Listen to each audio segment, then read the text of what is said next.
Well, if you have guests coming over, you might want to make a nice dessert, but what can be tasty and quick as well? In this Houseworks, Chef Judy Giller joins us in the kitchen with another great recipe.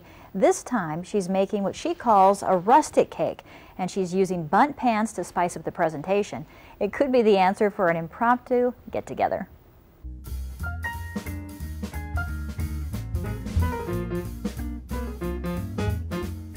Sometimes when you're in a pinch, you need a quick cake to make for the guests who are coming any minute. So I am in the kitchen right now with Chef Judy, and she's going to share with us a rustic cake. I like the name of that. Yeah, my rustic cake. I do a lot of rustic cakes because when you need a cake fast and you also want to keep it on the healthy vein, this is wonderful for when guests come over and you want to serve it with coffee. It's great for breakfast, you know, in the morning. And then what I do is I have, as you can see, a variety of all my bundt pans here.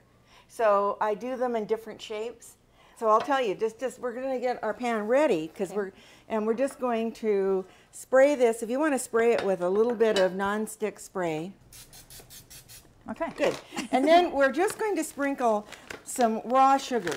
And you know how much I love using this turbinado sugar. And then some of my almonds I want to just sprinkle here. Almonds are very healthy. Yeah. Almonds are so healthy for you, and they're pretty. And I'm going to take 2 cups of almonds. You can also get the almond meal, almond flour, and keep this on hand. But when you don't have it, this is when always have almonds in your fridge. And I'm just going to grind these up a little bit. So now I have just a rough, nice rough almond meal. So to this, I'm going to add 3 eggs.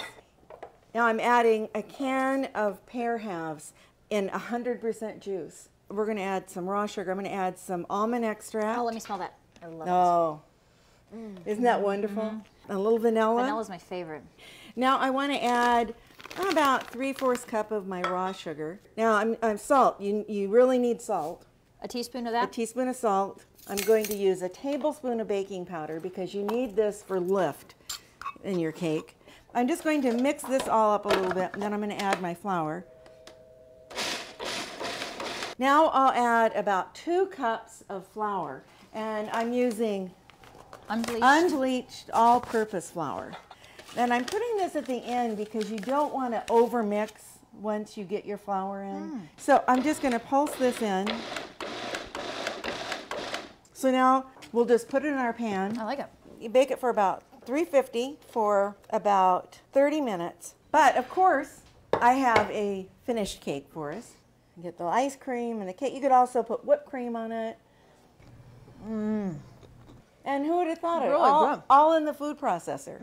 Yeah. Yeah, and it's easy to make. Try this at home. You will like this. This is great.